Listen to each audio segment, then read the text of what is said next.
ഞാൻ കഴിഞ്ഞ ദിവസം ഒരു സഹോദരി എന്നോട് സംസാരിച്ചപ്പോൾ പറഞ്ഞു, അച്ഛാ, എൻ്റെ ജീവിതത്തിൽ 15 വർഷക്കാലം മുമ്പിലും ചുറ്റിലും പുറകിലും എല്ലാം അന്ധകാരത്തിൽ കൂടെ ഞങ്ങൾ കുടുംബമായി കടന്നുപോയ അനുഭവമുണ്ട്.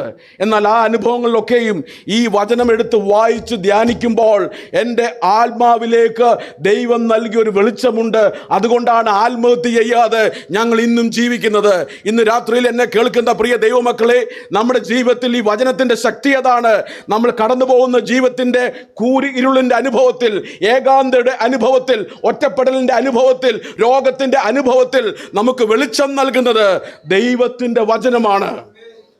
ഇന്ന് രാത്രികാലം ഇത് കേൾക്കുമ്പോൾ നമുക്ക് സ്തോത്രം പറയാൻ സാധിക്കുന്നില്ലെങ്കിൽ എവിടെയോ ചില കുഴപ്പങ്ങളൊക്കെ ഉണ്ട് കേട്ടോ.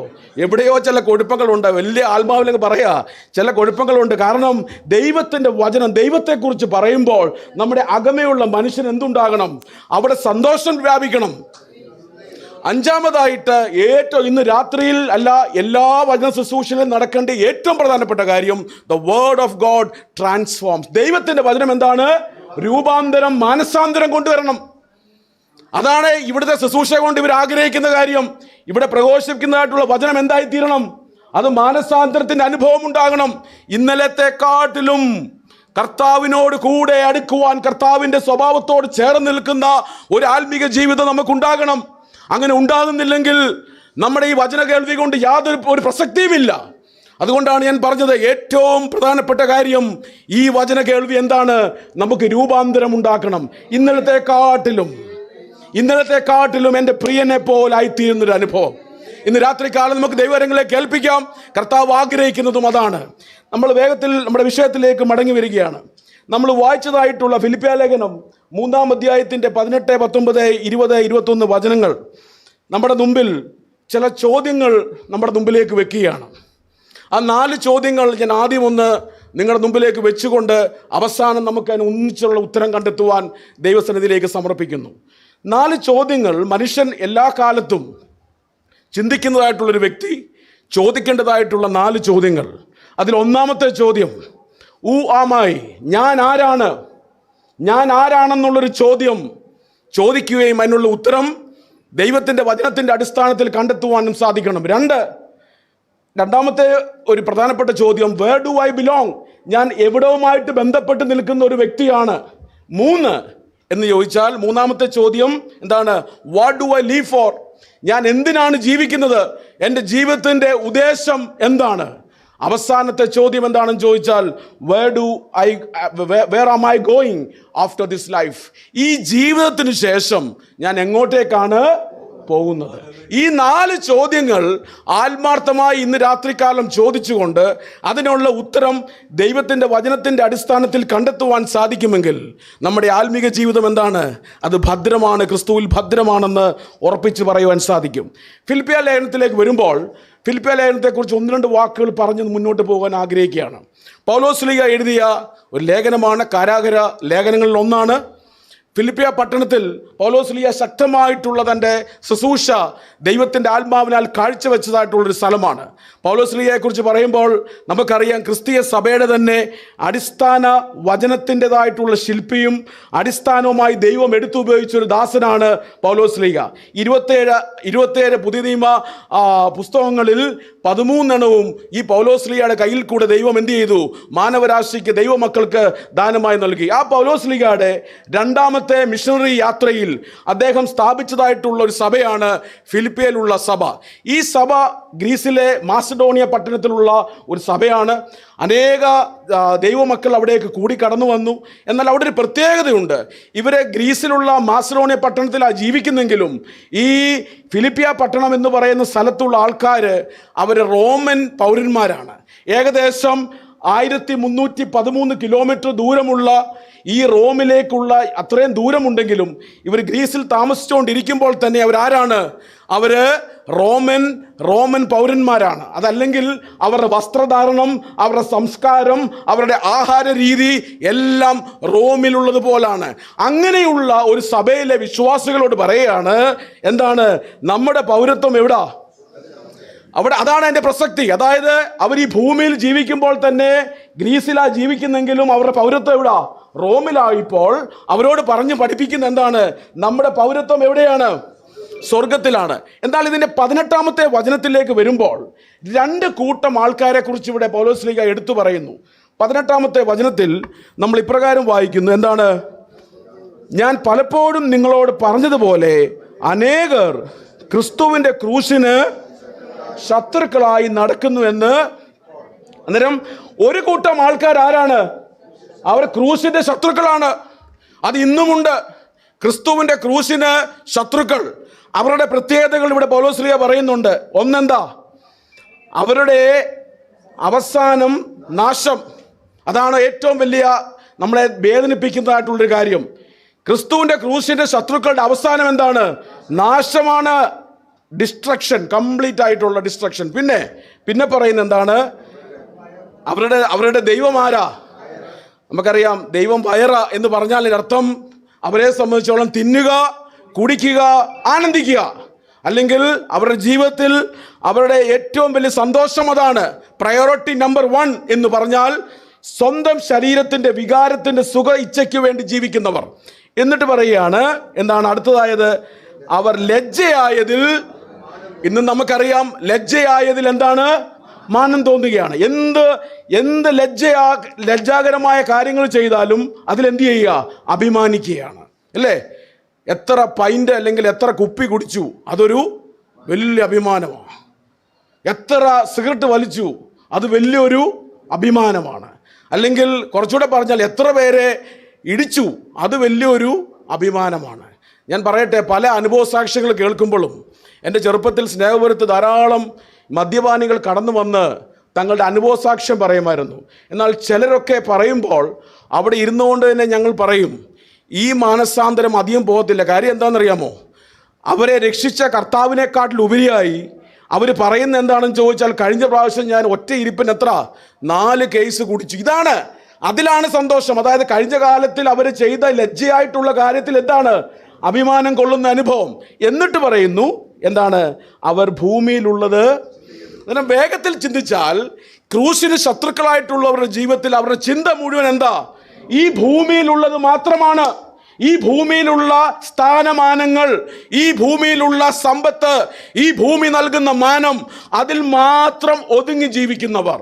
എന്നാൽ രണ്ടാമത്തെ കൂട്ടർ ദൈവമക്കൾ, ദൈവവിശ്വാസികളെ കുറിച്ച് പറയുന്നതാണ്. അതിൻ്റെ 19-ാമത്തെ വചനത്തിൽ എന്താണ് പറയുന്നത്? 20-ാമത്തെ വചനത്തിൽ പറയുന്നു, നമ്മുടെ പൗരത്വമോ. ഇന്ന് രാത്രികാലം ഒന്നാമത്തെ ചിന്ത ഇതാണ്, ദൈവമക്കളുടെ പൗരത്വം എവിടാണ്? സ്വർഗത്തിലാണ്. ഇന്ന് പാടിയ പാട്ടുകളെല്ലാം അതാണ്. കുളിച്ചോ കുഞ്ഞാടിൻ, അല്ലേ? രക്തത്തിൽ, പിന്നെ ആത്മാവാം വഴികാട്ടി, ഇതെല്ലാം പറയുന്ന ഒരു ചിന്ത എന്താണ്? ദൈവമക്കളുടെ ഭവനം എവിടാണ്? സ്വർഗത്തിലാ. നമ്മുടെ പൗരത്വമോ സ്വർഗത്തിലാണ്. അതുകൊണ്ട് ഒരു വിശ്വാസിക്ക് 2 പൗരത്വമുണ്ട്. ഇന്ത്യയിൽ ജീവിക്കുമ്പോൾ എന്തുണ്ട്? ഒരു ഇന്ത്യയുടെ പൗരത്വമുണ്ട്. അത് താൽക്കാലിക പൗരത്വമാണ്. അത് ഒരു ദിവസം എന്ത് ചെയ്യും? നമ്മുടെ മരണത്തോടു കൂടി അത് ഇവിടെ പര്യവസാനിക്കുമ്പോൾ നമുക്ക് നിത്യമായിട്ടൊരു പൗരത്വമുണ്ട്. ആ പൗരത്വം എവിടെയാണ്? അത് സ്വർഗത്തിലാണ്. ലോക പ്രശസ്തനായിട്ടുള്ള സുവിശേഷകൻ ബില്ലി ഗ്രഹാം അദ്ദേഹം പറഞ്ഞതായിട്ടുള്ളൊരു ഉദ്ധരണി ഇപ്രകാരമാണ്: my home is in heaven, I am just travelling through this world. എൻ്റെ ഭവനം എവിടെയാണ്? സ്വർഗത്തിലാണ്. ഞാൻ ഈ ഭൂമിയിൽ കൂടെ സഞ്ചരിക്കുന്ന ഒരു യാത്രക്കാരൻ മാത്രമാണ്. ഇതാണ് ഒരു ക്രിസ്തു ഭക്തന്റെ യഥാർത്ഥമായ ജീവിത ദർശനം. അതായത് ഞാൻ എൻ്റെ ഭവനമായിരിക്കും നിത്യമായ സ്വർഗത്തിലേക്കുള്ള യാത്രക്കാരനാണ്. ഞാൻ ഈ ഭൂമിയിൽ കൂടെ എന്ത് ചെയ്യുന്നു? താൽക്കാലികമായി നടന്നു പോവുകയാണ്. പൗലോസ്ലീഹായും അതുതന്നെയാണ് വിശ്വാസ സമൂഹത്തെ ഓർപ്പിക്കുന്നത്. എന്താണ്? നമ്മൾ അന്യരും പരദേശികളുമാണ്. ഇന്ന് രാത്രികാലം ഇത് ഓർക്കണം. നമ്മൾ ആരും ഇവിടെ ചിരഞ്ജീവികളായിട്ട് ജീവിക്കത്തില്ല. നമ്മൾ അന്യരും പരദേശികളുമാണ്, അല്ലേ? അതുകൊണ്ടാണ് എല്ലാ സഭകളുടെയും ഭവന പ്രതിഷ്ഠ ശുശ്രൂഷ നിങ്ങൾ ശ്രദ്ധയോട് കേട്ടാൽ ആ ശുശ്രൂഷയിൽ പറയുന്ന ഒരു കാര്യമുണ്ട്. ഇത്ര മനോഹരമായ ഈ ഭവനം പണിയുവാൻ ദൈവം നിങ്ങളെ സഹായിച്ചു. പക്ഷേ എന്ത് ഓർക്കണം? ഈ ഭവനം നിങ്ങൾക്ക് താൽക്കാലികമാണ്, അല്ലേ? എല്ലാ സഭകളുടെ ശുശ്രൂഷയിൽ ഇത് ഓർപ്പിക്കും. ഈ ഭവനം എന്താണ്? താൽക്കാലികമാണ്. ഒരു ദിവസം ഈ ഭവനത്തോട് എന്ത് ചെയ്യണം? ഗുഡ് ബൈ പറയണം. നിങ്ങൾ കിടന്നതായിട്ടുള്ള റൂമിനോട് ഗുഡ് ബൈ പറയണം. നിങ്ങളുടേതായിട്ടുള്ള ജീവിതത്തിന്റെ എല്ലാ സുഖ സൗകര്യങ്ങളോടും ഗുഡ് ബൈ പറയുന്ന ഒരു ദിവസമുണ്ട്. ശുശ്രൂഷയിൽ അത് ഓർപ്പിക്കും. വിവാഹത്തിന് ശുശ്രൂഷയിലോ, വിവാഹ ശുശ്രൂഷയിൽ പിന്നെ ഓർപ്പിക്കുന്ന ഒരു കാര്യം, ഈ മണവറ എന്താണ്? താൽക്കാലികമാണ്. നിത്യമായ ഒരു മണവറ എന്തുണ്ട്? ഉയരത്തിൽ കർത്താവ് നമുക്ക് ഒരുക്കിയിട്ടുണ്ട്. അവിടെയും ദൈവത്തിൻ്റെ ദാസന്മാർ ഓർപ്പിക്കുന്ന ഒരു കാര്യം അതാണ്. ഈ മണവാൾമ താൽക്കാലികമാണ്. ഇതൊരു ദിവസം എന്ത് ചെയ്യും? മരണത്തോട് പര്യവസാനിക്കുമ്പോൾ നിത്യമായി ഹല്ലേലൂയ സ്വർഗത്തിൽ ദൈവത്തോട് കൂടെ ഹല്ലേലൂയ അനേക ഭാഷകളിൽ നിന്നും വംശങ്ങളിൽ നിന്നും തൻ്റെ പുണ്യാഹ രക്തത്താൽ താൻ നേടിയെടുത്തതായിട്ടുള്ള സഭയാകുന്ന മണവാട്ടിയോടുകൂടെ നിത്യമാകുന്ന ഒരു കൂട്ടായ്മയുണ്ടെന്നുള്ള മനോഹരമായ ദൈവത്തിൻ്റെ വചനം. ഹല്ലേലൂയ. ഇന്ന് രാത്രികാലം അത് തന്നെയാണ് ഇവിടെ ഓർപ്പിക്കുന്നത്. എന്താണ് നമ്മുടെ ജീവിതത്തിൽ? എന്താണ്? നമ്മുടെ ഭവനം, നിത്യഭവനം അല്ലെങ്കിൽ നമ്മുടെ പൗരത്വം സ്വർഗത്തിലാണ്. ഈ ദിവസങ്ങളൊക്കെ തമ്പുരാൻ എന്നെ പഠിപ്പിച്ചൊരു കാര്യം നിങ്ങളോട് ഞാൻ പങ്കുവെക്കുകയാണ്. നമ്മൾ ഈ ഭൂമിയിൽ ഒത്തിരി കാര്യങ്ങൾ നേടിയെന്ന് നമ്മൾ വിശ്വസിക്കും, ശരിയല്ലേ? നമ്മളെല്ലാവർക്കും ഓരോ നേട്ടങ്ങളുണ്ട്. നമ്മുടെ ഏറ്റവും വലിയ നേട്ടം കിടക്കുന്നത് എവിടെയാ? എൻ്റെ അച്ഛൻ പറഞ്ഞു, രാജാൻ അത് കറക്റ്റായിട്ട് പറഞ്ഞു. ഏറ്റവും വലിയ നേട്ടം കിടക്കുന്നത് എവിടാ? ബാങ്കിലാണ്. അത് റാന്നിയിലും പല സ്ഥലങ്ങളിലും കാണും. എന്നാൽ ഒരു വ്യക്തി മരിച്ചു കഴിയുമ്പോൾ ആദ്യം സംഭവിക്കുന്ന കാര്യം എന്താ? അച്ഛാ, ഞങ്ങളെ അങ്ങനെ പറഞ്ഞ് പേടിപ്പിക്കാതെ, ഞങ്ങൾക്ക് ഈ മരണത്തെക്കുറിച്ചൊക്കെ ഞാനിത് ഈ ഒരു 45-50 ദിവസം കൊണ്ട് അനുഭവിച്ച് കണ്ടു വന്ന ഒരു കാര്യം എൻ്റെ പ്രിയ ദൈവമക്കളുമായിട്ട് ഞാനൊന്ന് പങ്കുവെക്കുക, ഓർപ്പിക്കാനായിട്ടുള്ള ഒരു ശുശ്രൂഷയാണ് തന്നിരിക്കുന്നത്. മരിച്ചെന്ന് കഴിയുമ്പോൾ എന്തുണ്ടാകും? ബാങ്കുകാരെന്ത് ചെയ്യും? അതാണ് കറക്റ്റ്, അതാണ് ഫ്രീസ് ചെയ്യും. ഫ്രീസ് ചെയ്ത് കഴിഞ്ഞിട്ട് എന്ത് ചെയ്യും? അതിലുള്ള തുക എന്ത് ചെയ്യുക? അതിൻ്റെ നോമിനി ഉണ്ടെങ്കിൽ നോമിനിക്ക് കൊടുക്കും. അതില്ലെങ്കിൽ എന്ത് ചെയ്യും? വേറെ നമുക്കറിയാം, അവകാശികളുടെ സർട്ടിഫിക്കറ്റ് എല്ലാം കൊണ്ടുവന്നിട്ട് മക്കൾക്കത് അവരുടെ രീതിയിൽ അത് വീതിച്ച് കൊടുക്കും. നമുക്കറിയാം. ഞാൻ പറയാൻ വന്നതിൻ്റെ കാര്യം, ഏറ്റവും വലിയ നേട്ടമാണ് ആ ബാങ്കിലുണ്ടായിരുന്ന സമ്പത്ത്. അത് അവിടെ തന്നെ കിടക്കുകയാണ്. ഇനിയും അടുത്തത്, നമ്മുടെ ജീവിതത്തിൽ നമ്മൾ ഒരിക്കലും വിട്ടുപോകത്തില്ലെന്ന് കരുതുന്നതായിട്ടുള്ള ലോകത്തിലുള്ള പല കൂട്ടായ്മകളുണ്ട്. ഒരു വ്യക്തിയെ സംബന്ധിച്ചോളം അവൻ്റെ മരണം കഴിയുമ്പോൾ തന്നെ എന്തു ചെയ്യും? അവനെ ആ വാട്സപ്പ് ഗ്രൂപ്പിൽ നിന്ന് എടുത്ത്, ഞാനിത് പറയുന്നതെല്ലാം ചുമ്മാതെ പറയുന്നതല്ല, അനുഭവത്തിൽ കൂടെയാണ് പറയുന്നതെന്ന് കൂട്ടിക്കുള്ളൂ. അതായത് എത്ര വലിയ കൂട്ടുകാരായിരുന്നെങ്കിലും മരിച്ചു കഴിഞ്ഞ് 3-ാം പക്കം ആവുമ്പോൾ എന്തു ചെയ്യും? വാട്സപ്പ് ഗ്രൂപ്പിൽ നിന്ന് എടുത്ത് പുറത്ത് കളയും. ഇനിയും അതും പോരാഞ്ഞിട്ട് പള്ളികളിൽ എല്ലാവരും പോകുന്നവരാ. പള്ളികളിൽ പോയി പള്ളിയിലെ ട്രസ്റ്റി ആയിരിക്കാം, സെക്രട്ടറി ആകാം, കൈക്കാരനാകാം, കമ്മിറ്റിക്കാരനാകാം, എല്ലാം ആകാം. മരിച്ചു കഴിയുമ്പോൾ പള്ളിക്കാർ എന്ത് ചെയ്യും? അതാണ്, പേരങ്ങോട്ടങ്ങ് വെട്ടിക്കളയും. എന്നാൽ ഇന്ന് രാത്രിയിൽ ദൈവമക്കളായ നമ്മുടെ മനസ്സിലേക്ക് ഒരു ദൈവത്തിൻ്റെ കൃപ തരുന്നതായിട്ടുള്ള ഒരു ചിന്ത ഇതാണ്. ഈ ലോകത്തിലുള്ള ഇവിടെ നിന്നുള്ളതെല്ലാം വെട്ടി മാറ്റിക്കഴിയുമ്പോഴും ജീവപുസ്തകത്തിൽ എൻ്റെ പേരൊരിക്കലും വായിക്കയില്ല. ഇന്ന് രാത്രിയിൽ കഴിഞ്ഞ ദിവസങ്ങളിൽ ദൈവത്തിൻ്റെ ആത്മാവിനെ ശക്തമായി ഉദ്ബോധിപ്പിച്ച ദൂതിതാണ്. ഈ ഭൂമിയിലുള്ള എല്ലാത്തിൽ നിന്നും എന്ത് ചെയ്യും? പേരുകൾ വെട്ടിമാറ്റിയാലും ജീവപുസ്തകത്തിൽ നിന്ന് പേര് വെട്ടിമാറ്റുകയില്ല. അതുമാത്രമല്ല, സ്മരണയുടെ പുസ്തകം, തൻ്റെ നാമത്തിനു വേണ്ടി നമ്മൾ ഈ ഭൂമിയിൽ ചെയ്തിട്ടുള്ളതെല്ലാം തൻ്റെ സ്മരണയുടെ പുസ്തകത്തിൽ എഴുതി വെച്ച് തൻ്റെ ഭൃത്യന്മാരെ മാനിക്കുന്ന ഒരു ദൈവം. ഇന്ന് രാത്രികാലം മറന്നു പോകരുത്, സ്വർഗത്തിലാണ് നമുക്ക് നിത്യമായിട്ടുള്ളത്. ഈ ഭൂമിയിൽ നാം പിടിച്ചിരിക്കുന്നതെല്ലാം താൽക്കാലികമാണ്, അത് നമ്മളെ വിട്ടുപോകും. അതുകൊണ്ടാണ് പൗലോസ്ലീഹ ഇവരെ ഓർപ്പിക്കുന്നത്. എന്താണ്? നമ്മുടെ പൗരത്വമോ അതെവിടാണ്? അത് സ്വർഗത്തിലാണ്. ഇന്ന് രാത്രികാലം അത് നമ്മളെ ധാരാളമായിട്ട് ബലപ്പെടുത്തട്ടെ എന്ന് ഞാൻ പ്രാർത്ഥിക്കുന്നു. അങ്ങനെ വരുമ്പോൾ ഒരു ചിന്ത വരും, ഈ സ്വർഗത്തിലെ പൗരത്വം നേടുവാൻ എന്ത് ചെയ്യണം? സ്വർഗത്തിലെ പൗരത്വം നേടുവാൻ എന്തു ചെയ്യണം? നമുക്ക് എളുപ്പമാണ്. യോഹന്നാൻ ശ്ലീഹയുടെ സുവിശേഷം 3-ാം അധ്യായത്തിൻ്റെ 3-ാമത്തെ വചനത്തിൽ കർത്താവ് പരീക്ഷ പ്രമാണിയായ നിക്കോദെമോസിനോട് ഇപ്രകാരം പറയുന്നു, ആമേൻ ആമേൻ ഞാൻ നിങ്ങളോട് പറയുന്നു, എന്താണ്? നീ പുതുതായി ജനിച്ചില്ലെങ്കിൽ സ്വർഗരാജ്യം കാണുകയില്ല. എന്നിട്ട് അതേ സുവിശേഷത്തിൻ്റെ തന്നെ 1-ാം അധ്യായത്തിൻ്റെ 12-ാമത്തെ വചനത്തിൽ യോഹന്നാൻ ശ്ലീഹ ഇപ്രകാരം പറയുന്നു, അവനെ കൈക്കൊണ്ട് അവന്റെ നാമത്തിൽ വിശ്വസിക്കുന്ന ഏവർക്കും. അത് ഇന്ന് രാത്രികാലം സ്വർഗത്തിന്റെ പൗരനാകുവാൻ ഏറ്റവും എളുപ്പമുള്ള മാർഗമാണ് കർത്താവായ യേശു ക്രിസ്തുവിനെ എന്തായി തീർക്കുക? സ്വന്തം രക്ഷിതാവായി അംഗീകരിക്കുക. അവനെ കൈക്കൊണ്ട് അവന്റെ നാമത്തിൽ വിശ്വസിക്കുന്ന ഏവർക്കും ദൈവമക്കളായി തീരുവാൻ ദൈവം അവകാശം നൽകിയിരിക്കുകയാണ്. അല്ലെങ്കിൽ കുറച്ചുകൂടെ എളുപ്പത്തിൽ പറഞ്ഞാൽ, എൻ്റെ പിതാവിൻ്റെ ഭവനമാണ് എൻ്റെ ഭവനം. ശരിയാണോ? My fathers home is my home. അതുകൊണ്ടാണ് നമ്മൾ ആ പ്രാർത്ഥന പ്രാർത്ഥിക്കുന്നത്, സ്വർഗസ്ഥനായ ഞങ്ങളുടെ പിതാവേ. ഹല്ലേലൂയ. ഇന്ന് രാത്രിയിൽ ഇതാണ് വചനം നൽകുന്ന പ്രത്യാശ. എൻ്റെ പിതാവിൻ്റെ ഭവനമാണ് മകൻ എന്ന നിലയിൽ എൻ്റെ ഭവനം. റോമാലേഖനത്തിൽ പൗലോസ് ഓർപ്പിക്കുന്നു, നാം ദൈവമക്കളെന്ന് ആത്മാവോട് പറയുന്നു. നമ്മൾ ദൈവത്തിൻ്റെ മക്കളെങ്കിൽ ക്രിസ്തുവിൻ്റെ കൂട്ട അവകാശികളുമാണ്. അങ്ങനെയെങ്കിൽ ഇന്ന് രാത്രികാലം നമുക്ക് ദൈവത്തിന് സ്തോത്രം ചെയ്യാൻ. കർത്താവേ, നീ എന്നെ എന്താക്കി തീർത്തിരിക്കുക? ദൈവ പൈതലാക്കി സ്വർഗത്തിൻ്റെ അവകാശിയായി തീർന്നിരിക്കുക. ഇന്ന് രാത്രികാലം ഞങ്ങളെ ശ്രവിക്കുന്ന ആരെങ്കിലും ഈ സ്വർഗീയമായ പൗരത്വത്തിൻ്റെ അവകാശമില്ലാതെ ഇരിക്കുന്നുണ്ടെങ്കിൽ, ഇന്ന് രാത്രികാലം നസ്രയനായ യേശു ക്രിസ്തുവിൻ്റെ ചാരത്തേക്ക് വരിക. ആ കാൽവറിയിൽ ഹല്ലേലൂയ കഴിഞ്ഞ ദിവസം നമ്മൾ അനുസ്മരിച്ചതുപോലെ നമുക്ക് വേണ്ടി പങ്കപ്പാടുകൾ കരുത്തിയ ആ വിലാപ്പുറത്തോട് ഒഴുകുന്ന ആ ചോരയും ആ രക്തത്തിന് മുമ്പിൽ, നാഥാ എന്നെ നിന്റെ മകനാക്കി തീർക്കണമേ, എന്നെ നിന്റെ മകളാക്കി തീർക്കണമേ എന്നുള്ള ആത്മാർത്ഥമായ പ്രാർത്ഥനയിൽ ഈ പൗരയായി തീരുമെന്ന് വചനം നമുക്ക് വാഗ്ദത്തം നൽകിയാണ്. നമുക്ക് വേഗത്തിൽ മുന്നോട്ട് കടന്നു വരാം.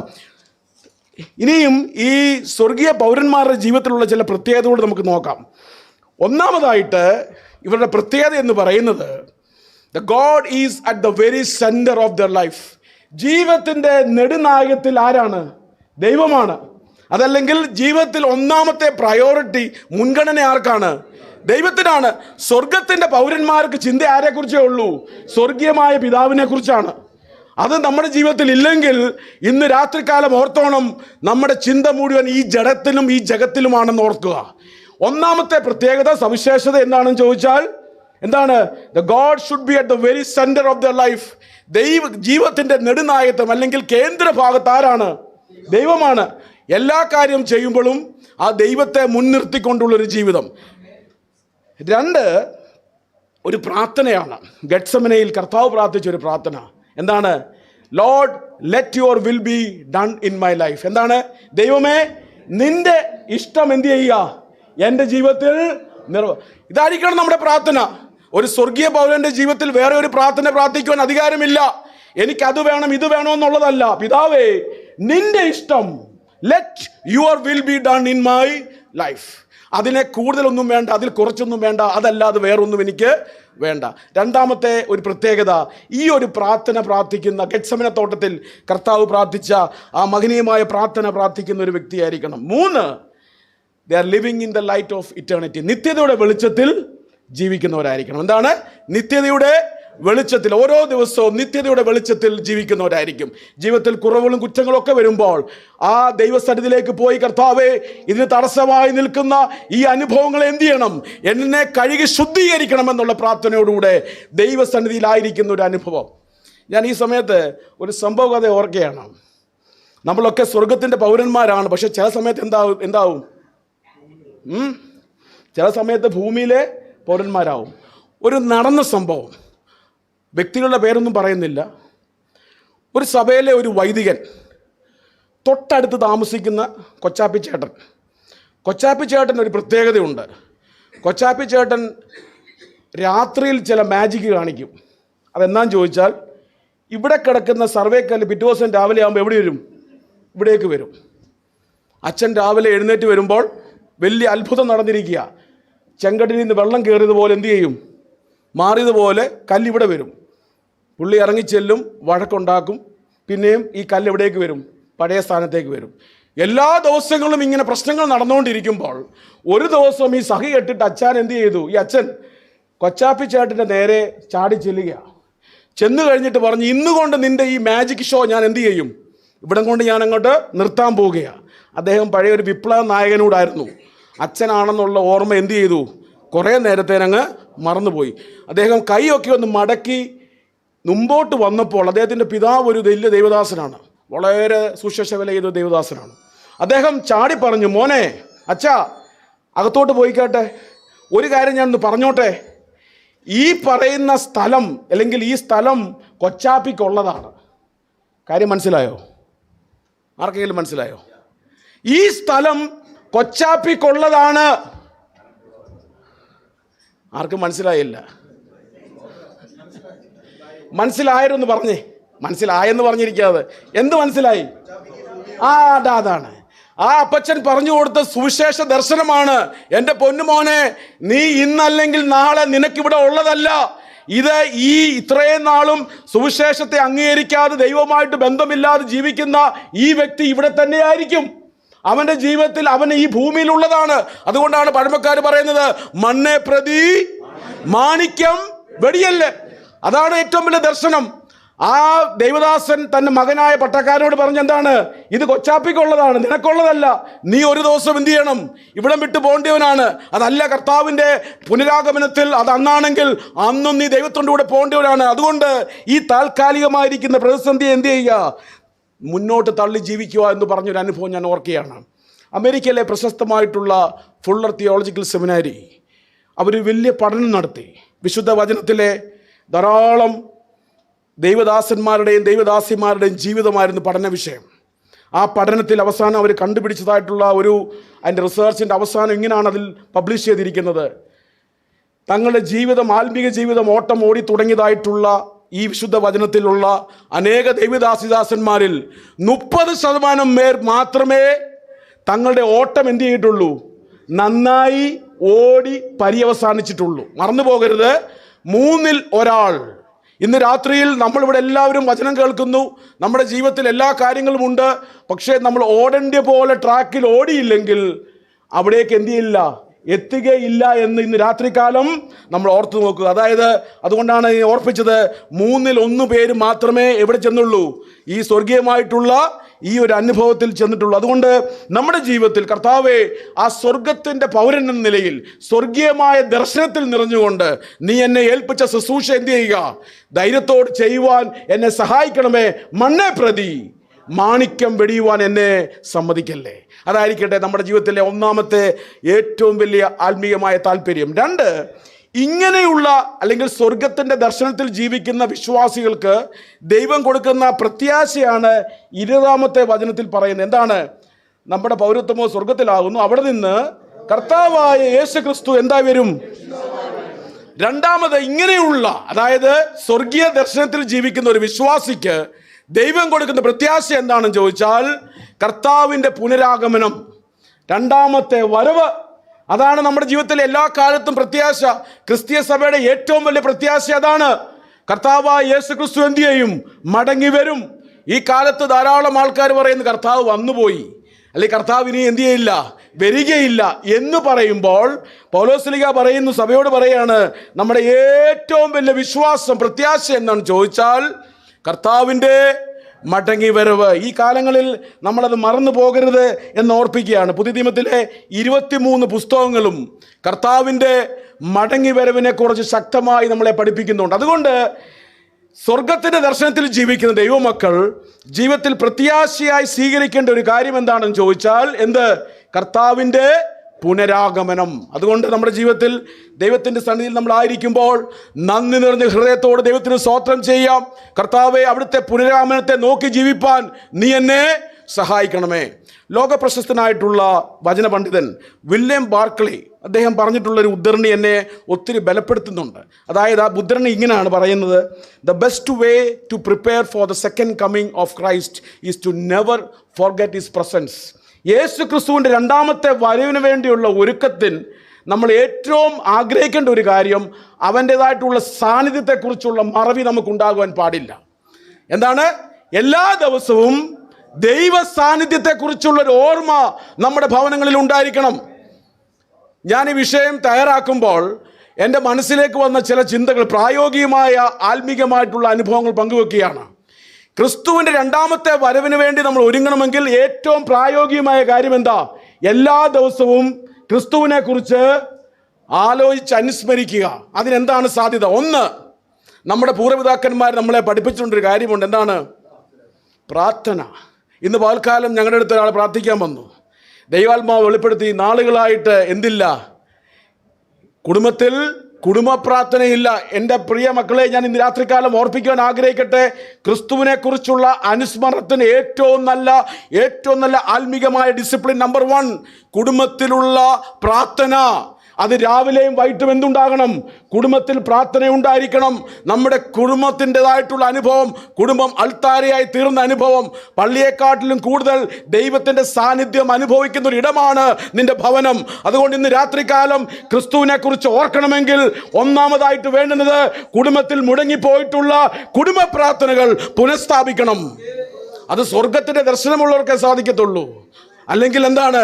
മൃഗങ്ങളെ പോലെ തിന്നുക, അല്ലെങ്കിൽ കയറി കിടക്കുക, ഉറങ്ങുക, പിന്നെയും എഴുന്നേൽക്കുക. അല്ല, നമ്മുടെ ഭവനങ്ങളിൽ എന്തുണ്ടായിരിക്കണം?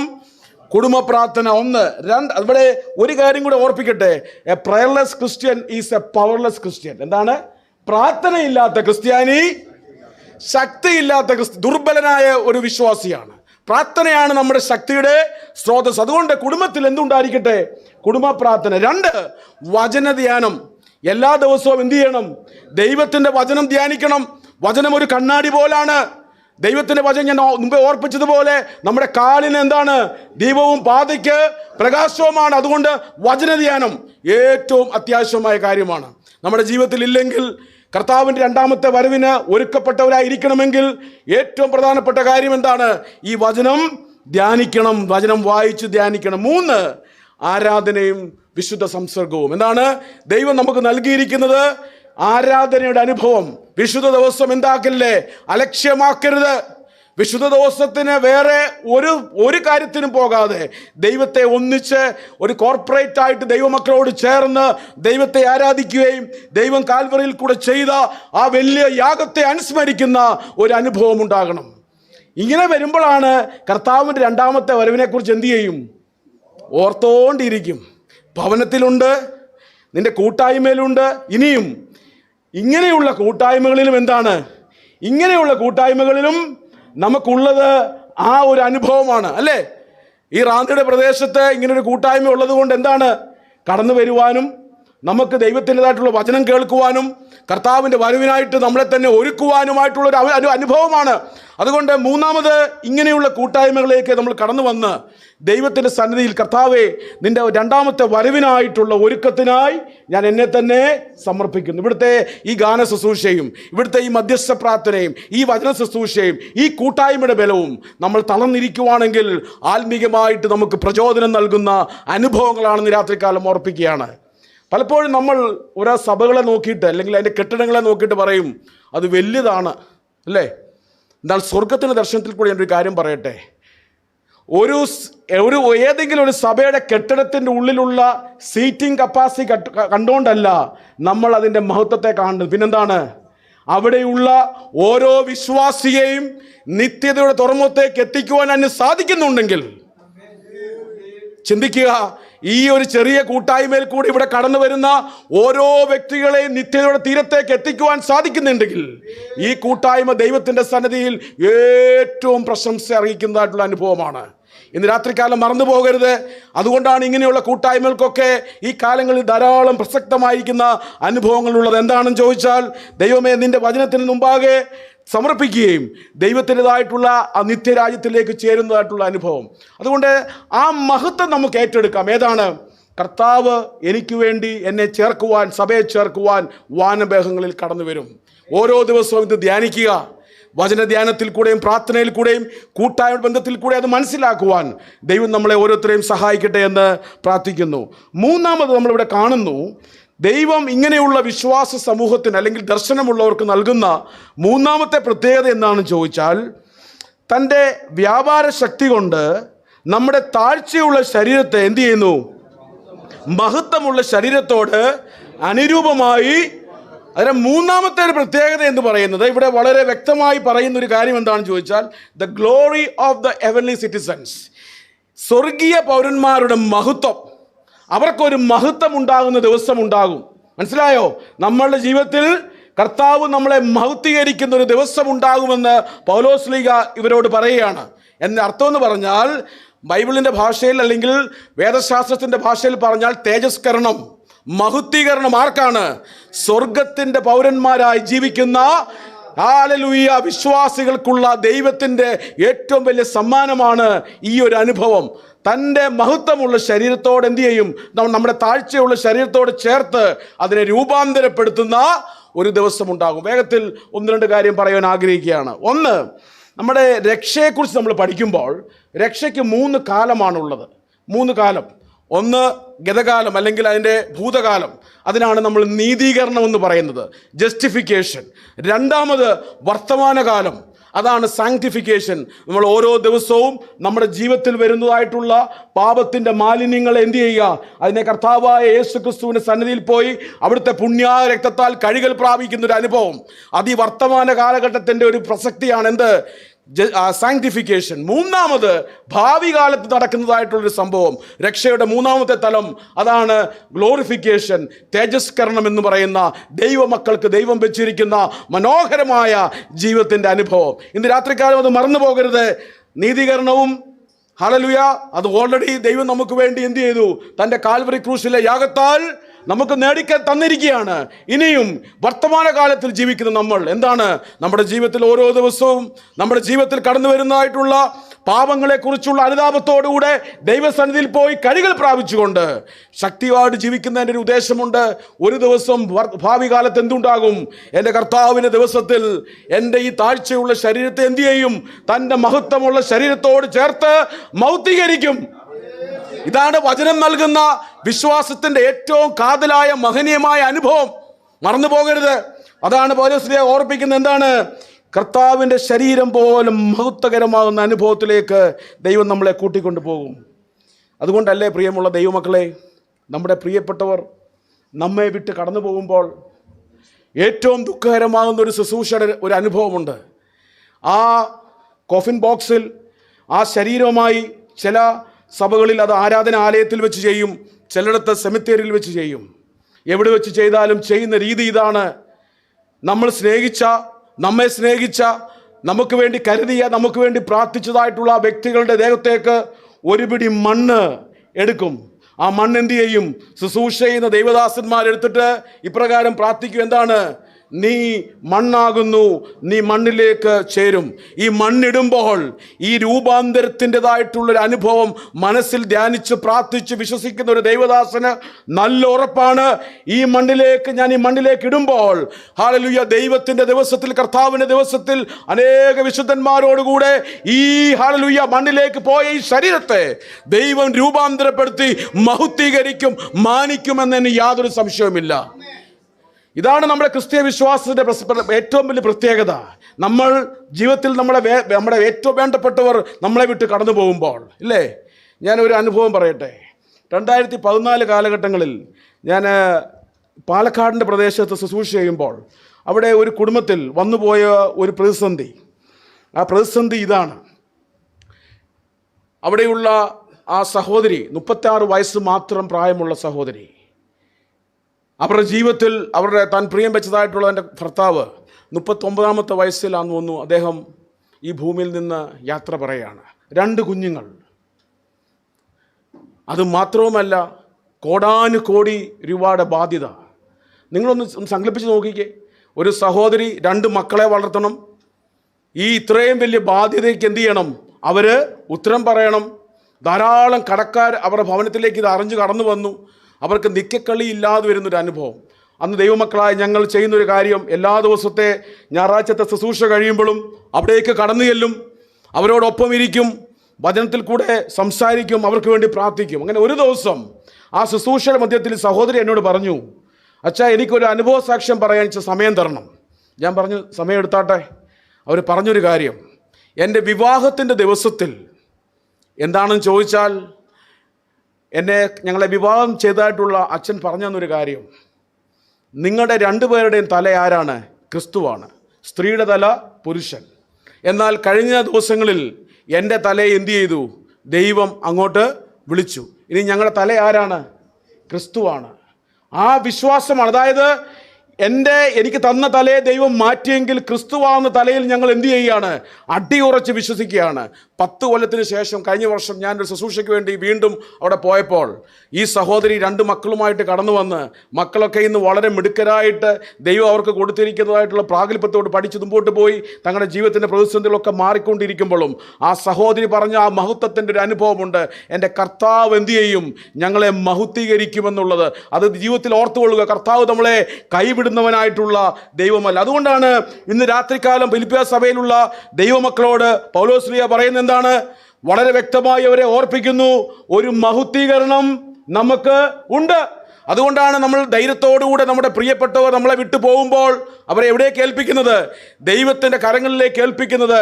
ഈ ബലഹീനതയിൽ വിതയ്ക്കുന്നത് എന്ത് ചെയ്യും? ബലത്തിൽ ഉയർക്കും. ഈ ദ്രവത്വത്തിൽ വിതയ്ക്കുന്നത് അദ്രവത്വത്തിൽ എന്ത് ചെയ്യും? ഉയർക്കും. അങ്ങനെയുള്ള അനുഭവമാണ് ദൈവമക്കൾക്ക് വേണ്ടി, അല്ലെങ്കിൽ സ്വർഗീയ ദർശനത്തോടുകൂടി ജീവിക്കുന്നവർക്ക് വേണ്ടി കർത്താവ് ഒരുക്കിയിട്ടുള്ളതെന്ന് ഇന്ന് രാത്രികാലം പറയാൻ ആഗ്രഹിക്കുകയാണ്. അന്നേരം നമ്മൾ വീണ്ടും നമ്മുടെ ചിന്തയിലേക്ക് വരികയാണ്. സ്വർഗം എന്താണ് അന്നേരം? സ്വർഗം അന്നേരം എന്താണ്? Heaven is A prepared place for A prepared people. എന്താണ്? സ്വർഗം ഒരു ഒരുക്കപ്പെട്ട സ്ഥലമാണ്. ആർക്കാ? ഒരുങ്ങിയിരിക്കുന്നവർക്ക് വേണ്ടി. അതാണ് അതിൻ്റെ ദർശനം. എന്താണ്? ഇവിടുന്ന് റാന്നിൽ നിന്ന് മന്നുവരുതിക്ക് പോകുന്ന ബസ് കാണിക്കുന്ന പോലെ ആളില്ലെങ്കിൽ ചെത്തോങ്കര വന്ന് രായിച്ചാൻ്റെ കടയുടെ മുമ്പിൽ നിർത്തി കയറിക്കോ എന്ന് കയറ്റിക്കൊണ്ട് പോകുന്ന ഒരു പരിപാടി എവിടെ ഇല്ല? സ്വർഗീയമായ ഭവനത്തിലില്ല. അത് ഒരുക്കപ്പെട്ട സ്ഥലമാണ്. കർത്താവ് അതിനുവേണ്ടി വില കൊടുത്ത് തൻ്റെ രക്തത്താൽ നേടിയിട്ടുള്ള ദൈവമക്കൾക്ക് വേണ്ടിയാണ്, സ്വർഗീയ ദർശനത്തിൽ ജീവിക്കുന്നവർക്ക് വേണ്ടിയാണ്. ഇന്ന് രാത്രിയിൽ ഞങ്ങളെ ശ്രവിക്കുന്ന ആരെങ്കിലും ഇന്ന് രാത്രികാലം ക്രിസ്തുവുമായിട്ടുള്ള ബന്ധത്തിൽ നിങ്ങളുടെ ജീവിതത്തിൽ പാളിച്ചകൾ ഉണ്ടെങ്കിൽ ഇന്ന് രാത്രികാലം മടങ്ങി വരവിൻ്റെ രാത്രികാലമാണ്. ആ സ്വർഗീയമായ അനുഭവത്തിലേക്ക് നാം ചേർക്കപ്പെട്ടവരാണ്. മറന്നു പോകരുത്, നമ്മൾ ആരും ഇവിടെ ചിരഞ്ജീവികളല്ല. ഇന്നല്ലെങ്കിൽ നാളെ. ഈ കഴിഞ്ഞ ദിവസങ്ങളിൽ റാന്നിക്ക് ധാരാളം ദുഃഖത്തിൻ്റെതായിട്ടുള്ള വാർത്തകളായിരുന്നു. അപകട മരണങ്ങളില്ലേ? പ്രായം നോക്കാതെ എത്രയോ അപകടങ്ങൾ നടക്കുന്നു നമ്മുടെ ജീവിതത്തിൽ. മറന്നു പോകരുത്. ഇതിനൊന്നും നമുക്ക് ഉത്തരമില്ലെങ്കിലും ദൈവമക്കൾക്ക് ഒരു പ്രത്യാശയുണ്ട്. എന്താണ്? ഞാൻ ശരീരത്തിലിരുന്നാലും, പൗലോസ്ലീഹയുടെ ഒരു പ്രത്യാശയാ, ഞാൻ ശരീരത്തിലിരുന്നാലും ശരീരം വിട്ടാലും കർത്താവിനെ പ്രസാദിപ്പിക്കുന്നവരാണ്. ഹല്ലേലൂയ. ശരീരത്തിൽ ഇരുന്നാലും ശരീരം വിട്ടാലും ഞങ്ങൾ ആരാണ്? കർത്താവിനെ പ്രസാദിപ്പിക്കുന്നവരാണ്. റാന്നിയിലുള്ള യൂണിയൻ ക്രിസ്ത്യൻ പ്രയറിൽ കടന്നു വന്ന പ്രിയ ദൈവമക്കളെ, നമ്മുടെ ജീവിതത്തിൽ ഇന്ന് രാത്രികാലം ചിന്തിക്കേണ്ടതായിട്ടുള്ളൊരു കാര്യം ഇതാണ്. കർത്താവേ, ഞാൻ സ്വർഗത്തിൻ്റെ പൗരനാണ്. എൻ്റെ വീട് അതാണ്, എൻ്റെ നിത്യമായ ഭവനം അതാണ്. ഞാൻ ഒരു ദിവസം പിടിച്ചിരിക്കുന്നത് ഇതെല്ലാം വിട്ടുപോകുമ്പോൾ അങ്ങയുടെ സന്നിധിയിൽ കാണപ്പെടുവാൻ, ഒരുക്കപ്പെട്ട സ്ഥലത്ത് കാണപ്പെടുവാൻ ഞാൻ എന്നെ തന്നെ സമർപ്പിക്കുന്നു പറയുവാൻ സാധിക്കണം. അല്ലേ? നമ്മുടെ ജീവിതത്തിൽ പലപ്പോഴും വന്നു പോകുന്നൊരു അപജയം, ദൈവം എനിക്ക് പിന്നെയും അവസരം തരും. അടുത്ത ആഴ്ചയിലും എന്തു ചെയ്യും? രാഴ്ച നല്ലൊരാളിനെ കൊണ്ടുവരും, പ്രസംഗിപ്പിക്കും. അത് കഴിയുമ്പോൾ അടുത്ത ആഴ്ചയും കൊണ്ടുവരും, പിന്നെയും കൊണ്ടുവരും. ഞാൻ അന്നേരം ഇവിടെ കാണും. അല്ലേ? ആ ചിന്തയാണെങ്കിൽ ഇന്ന് രാത്രികാലത്തെ വചന ശുശ്രൂഷ കൊണ്ട് എന്തില്ല? ഒരു പ്രയോജനമില്ല. ഇന്ന് രാത്രികാലം ഈ വചനം പ്രസംഗിക്കുന്ന ഞാനാണിത് ഏറ്റവും ആദ്യം ഏറ്റെടുത്തിട്ടുള്ളത്. കാരണം നമ്മൾ ഓരോ ദിവസവും ഓരോ നിമിഷവും കർത്താവേ, ആ സ്വർഗത്തിൻ്റെ ദർശനത്തിൽ നോക്കി ജീവിക്കുവാൻ, ഞാൻ സ്വർഗത്തിൻ്റെ പൗരനാണ്, ഈ കാണുന്നതെല്ലാം താൽക്കാലികം, കാണാത്തത് നിത്യം, അതിനുവേണ്ടി പോരാടുവാൻ, അവിടെ എത്തിച്ചേരുവാനായിട്ടുള്ള വലിയ ഒരു തയ്യാറെടുപ്പ് നമ്മുടെ ജീവിതത്തിൽ ഈ ദിവസങ്ങളിൽ ഉണ്ടായിരിക്കട്ടെ. എൻ്റെ മുമ്പിലുള്ള സമയം ഏകദേശം കഴിയാറായി എന്ന് ഞാൻ മനസ്സിലാക്കുന്നു. ഞാൻ ഒന്ന് രണ്ട് അനുഭവം കൂടെ പറഞ്ഞ് ദൈവസന്നിധിയിൽ ഇരിക്കുവാനായിട്ട് ആഗ്രഹിക്കുകയാണ്. 2007 കാലഘട്ടങ്ങളിൽ എൻ്റെ സെമിനാരി പഠനത്തോടനുബന്ധിച്ച് ഞാൻ ബോംബെയിലുള്ള നമ്മുടെ ഈ ചുവന്ന റെഡ് സ്ട്രീറ്റ് എന്ന് പറയുന്ന ഒരു സ്ഥലം, ഗ്രാൻഡ് റോഡിനടുത്തുള്ള സ്ഥലം, അവിടെ ഒരു ശുശ്രൂഷയുള്ള ഒരു NGOയുമായിട്ട് ചേർന്ന് എൻ്റെ ഇൻറ്റേൺഷിപ്പ് ചെയ്യാൻ കടന്നുപോയി. അവരുടെ മെയിനായിട്ടുള്ള ശുശ്രൂഷ എന്ന് പറയുന്നത് ബോംബെയിൽ ധാരാളം എയ്ഡ്സ് രോഗികളായിട്ടുള്ള ആൾക്കാർ ആ കാലത്തുണ്ടായിരുന്നു. അവരിടയിൽ ഉള്ള സേവനമാണ്. എൻ്റെ ജീവിതത്തിൽ ആദ്യമായിട്ടാണ് ഞാൻ ഒരു എയ്ഡ്സ് രോഗിയെ കാണുവാനായിട്ടൊക്കെ കടന്നുപോയ അനുഭവങ്ങളൊക്കെ ഈ സമയത്ത് ഞാൻ എൻ്റെ മനസ്സിൽ ദീപ്തമാണ്. ആ ശുശ്രൂഷ എന്താണെന്ന് ചോദിച്ചാൽ, എല്ലാ വെള്ളിയാഴ്ചകളിലും ഈ NGOയുടെ ഓഫീസിൽ രാവിലെ ഇവർ കടന്നു വരും. ഇവർ രാവിലെ കടന്നു വന്ന് ഇവർക്കുള്ള ചികിത്സകളെല്ലാം കൊടുക്കും, മരുന്നുകൾ ഫ്രീ ആയിട്ട് കൊടുക്കും. ഉച്ച കഴിഞ്ഞിട്ട് ഇവർക്ക് വേണ്ടി ചെറിയൊരു കൗൺസിലിങ്ങും, നിങ്ങളിവിടെ പാട്ട് പാടിയതുപോലെ മനോഹരമായ പാട്ടുകൾ പാടി ചെറിയ ഒരു വചന ശുശ്രൂഷയൊക്കെ ചെയ്ത് ഇവരെ എന്തു ചെയ്യും? മടക്കി വിടുന്നൊരു അനുഭവമാണ്. അങ്ങനെ ഇരിക്കുമ്പോൾ ഈ 2007 ഓഗസ്റ്റ് മാസം ഒരു വ്യക്തി കടന്നു വന്നപ്പോൾ എൻ്റെ കൂട്ടുകാരൻ പറഞ്ഞു, ഇത് നിൻ്റെ നാട്ടുകാരനാണ്, മലയാളിയാണ്. ഞാൻ അന്നേരം ആദ്യമായിട്ടാണ് ഒരു മലയാളി രോഗിയെ കാണുന്നത്. ഞാൻ ചെന്നു, അദ്ദേഹത്തോട് ഞാൻ ചോദിച്ചു, ചേട്ടാ എവിടെയാണ് നാട്? എന്നോട് പറഞ്ഞു, ഞാൻ തൃശ്ശൂർക്കാരനാണ്. വർഷങ്ങൾക്ക് മുമ്പേ ഞാൻ നാട്ടിൽ നിന്ന് ബോംബെയിലേക്ക് കടന്നു വന്നു. ഒരു ചെറിയ ബിസിനസ് തുടങ്ങി. ആ ബിസിനസ് അങ്ങ് നന്നായിട്ട് വളർന്നു. എന്നാൽ ബിസിനസ് വളർന്നപ്പോൾ എൻ്റെ സ്വഭാവത്തിനും എന്ത് ചെയ്തു? ചില മാറ്റങ്ങൾ വന്നു. ചില ലഹരിക്കടിമയായി, അതിനുശേഷം സ്വഭാവത്തിൽ വളരെ മ്ലേച്ഛകരമായിരിക്കുന്ന അനുഭവങ്ങളിലേക്ക് പോയി. അങ്ങനെ പോയതിൻ്റെ പ്രത്യാഘാതം തൻ്റെ ജീവിതത്തിൽ, ശരീരത്തിൽ തന്നെ അനുഭവിച്ചു. അതായത് താനൊരു HIV വൈറസ് വാഹകനായി തീർന്നു. ഈ വാർത്ത അറിഞ്ഞപ്പോൾ അദ്ദേഹത്തിൻ്റെ ഭവനത്തിൽ താൻ സ്നേഹിച്ചതായിട്ടുള്ള തൻ്റെ ഭാര്യയും കുഞ്ഞുങ്ങളും പറഞ്ഞു, എന്താണ്, ഇനിയും ഈ അപ്പനെ ഞങ്ങളുടെ ഭവനത്തിന് വേണ്ട, ഇനിയും ഞങ്ങൾക്ക് ഈ അപ്പനെ വേണ്ട. ഈ ഒരു തീരുമാനം അദ്ദേഹത്തിൻ്റെ ജീവിതത്തിൽ ഇടുത്തി പോലായിരുന്നു. കാരണം താൻ ആർക്ക് വേണ്ടി ജീവിച്ചോ അവരെന്ത് ചെയ്യുന്നു? സ്വത്തുക്കളെല്ലാം മാറ്റിവെച്ചിട്ട് പറഞ്ഞു, ഇവിടെ നിന്ന് പൊക്കോ. അദ്ദേഹം പുറന്തള്ളപ്പെട്ടു. ആരോരുമില്ലാതെ ബോംബെയുടെ തെരുവിൽ അദ്ദേഹം നിരാശനായി നടന്ന കാലഘട്ടത്തിൽ ഞങ്ങളുടെ വോളണ്ടിയർമാർ ഇവരെ കണ്ടു, ഇദ്ദേഹത്തെ കൂട്ടിക്കൊണ്ട് വന്നു. കടന്നു വന്നു, ഞാൻ സംസാരിച്ചു. അവിടെയുള്ള വചന ശുശ്രൂഷയിലും ഈ ആരാധനാ ഗീതത്തിലൊക്കെ അദ്ദേഹം പങ്കെടുക്കും, പ്രാർത്ഥനയിൽ പങ്കെടുക്കും, മടങ്ങിപ്പോകും. അങ്ങനെ ഇരിക്കുമ്പോഴാണ് ആ ഒക്ടോബറിൽ എനിക്കൊരു വാർത്ത കേൾക്കുന്നു, ഇദ്ദേഹത്തിൻ്റെ ശാരീരിക സ്ഥിതി വളരെ ബുദ്ധിമുട്ടിലായി. അന്നാണ് ഞാൻ ഈ മാരകമായ അസുഖത്തിൻ്റെ ആ വളരെ തീവ്രമായ അനുഭവം മനസ്സിലാക്കിയത്. എത്ര ആരോഗ്യമുണ്ടെങ്കിലും എന്തു ചെയ്യും? നിമിഷ നേരം കൊണ്ട് അങ്ങ് ക്ഷീണിച്ച് അവശനാവും. അക്യൂട്ട് ട്യൂബർക്ലോസിസിലേക്ക് അദ്ദേഹം മാറ്റപ്പെട്ടു.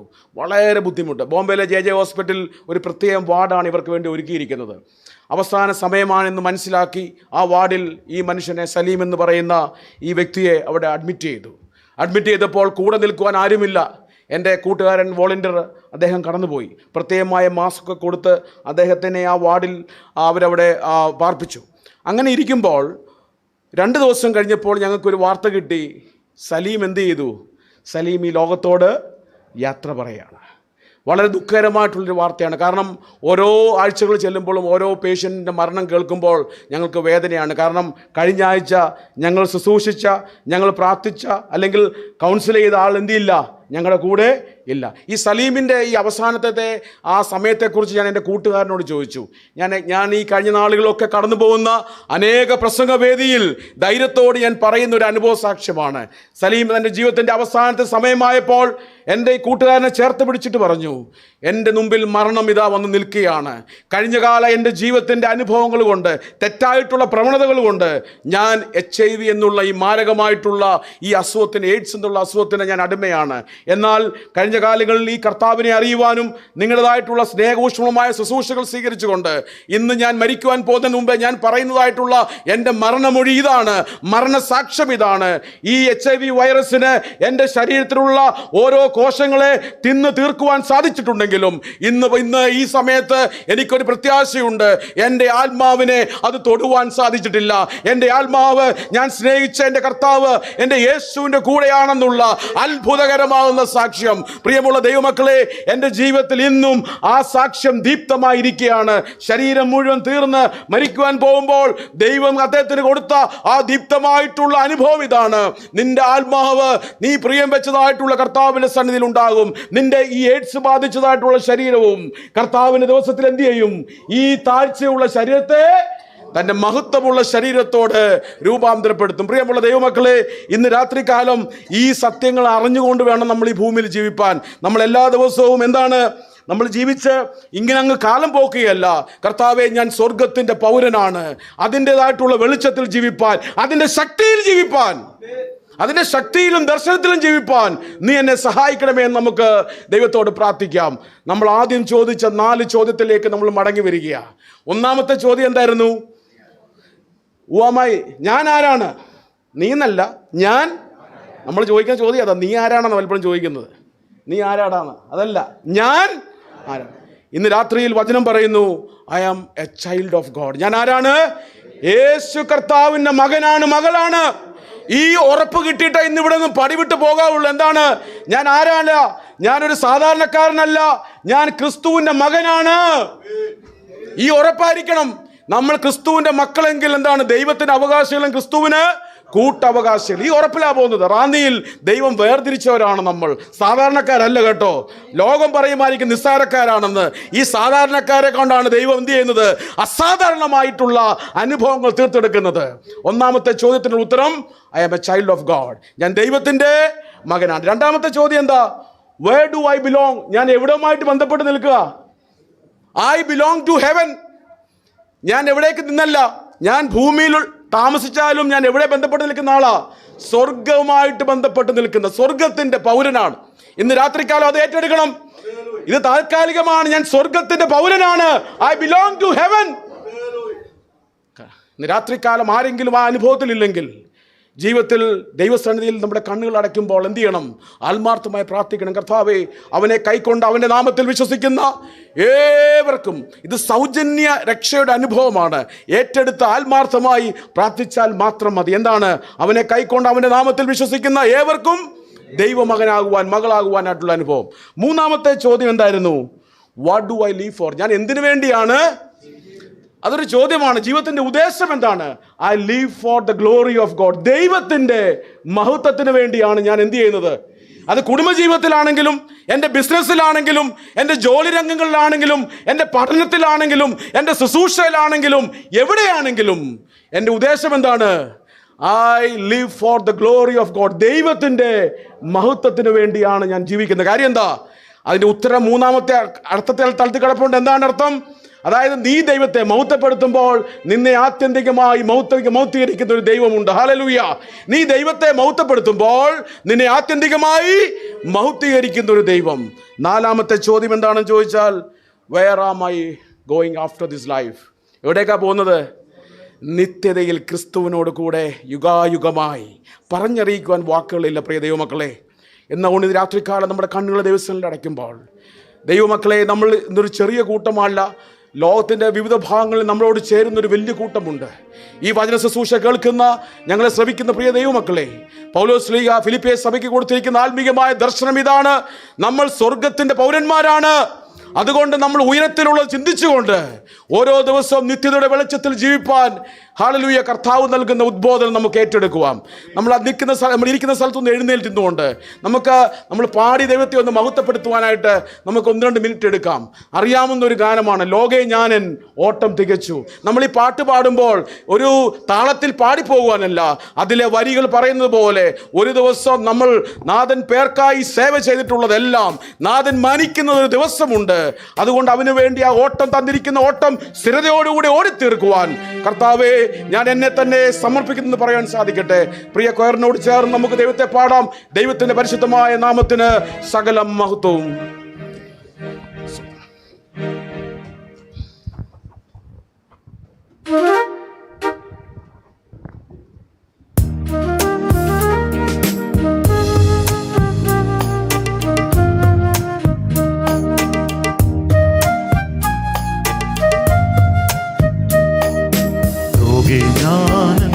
ഓട്ടം തികച്ചു സ്വർഗേ വിരുദിനായി.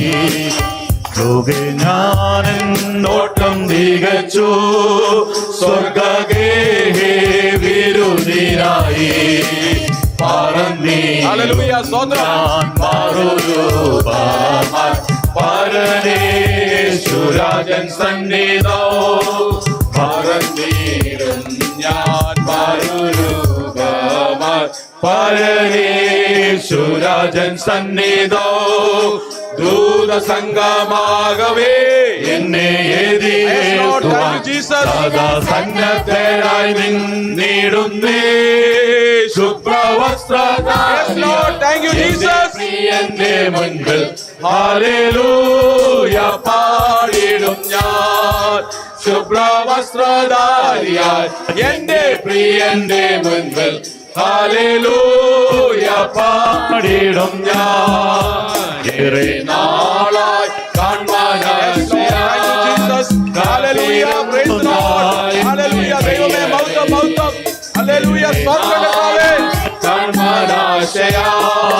കാതിരുന്ന എന്റെ പ്രിയനെ തേജസ്സോടെ ഞാൻ കാണുന്ന നേരം തിരുമാറോടണഞ്ഞിടുമേ.